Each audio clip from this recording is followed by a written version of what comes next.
பாதகாதிபதி 5ல் இருந்தார். பாதகாதிபதி போய் ஒரு ஜாதகத்தில் 5ஆம் இடத்துல இருந்தால் குழந்தைகளை பிரிஞ்சிருப்பாங்க. குழந்தைகளால் ஒரு கவலை உண்டு. ஒரு முறை பொருளாதார வீழ்ச்சி உண்டு. ஒரு முறை ஆபரணத்தை விரயம் செய்தவர்.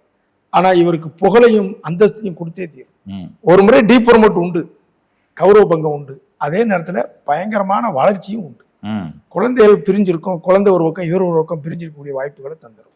தாமதமான உயர்கல்வி இருக்கும், மனசுக்கு பிடிச்ச உயர்கல்வி இருக்காது. பாதகாதிபதி 6ல் இருந்தார். பாதகாதிபதி 6ல் இருந்தா முதல் ஜாப் கேன்சல். தேவையில்லாத கடன் வந்துடும். யாருக்கோ உள்ளான கடன் இவன் ஏற்றுக்கிட்டு இருக்கும். ஃபர்ஸ்ட் போன ஜாப் தூக்கி தூரத்தில் ஓட்டுவாங்க. அது விருப்பம் வராது. அதே நேரத்தில் இவங்களுக்கு இந்த டேப்லெட் மருந்து மாத்திரை எடுக்கிறது சில நேரம் ஒத்துக்கிறாரு. பார்த்து எடுத்துக்கணும். ஆனா 6ல் மறைவது ஜாதகருக்கு ஒரு வகையில யோகம். பாதகாதிபதி மறைவது, நீசம் பெறுவது, வக்ரம் பெறுவது, பாதகாதிபதி மறைவு ஸ்தானங்கள் இருக்கிறதெல்லாம் ரொம்ப சிறப்பு. பாதகாதிபதி வளர்க்கக்கூடாது. நிச்சயமாச்சு.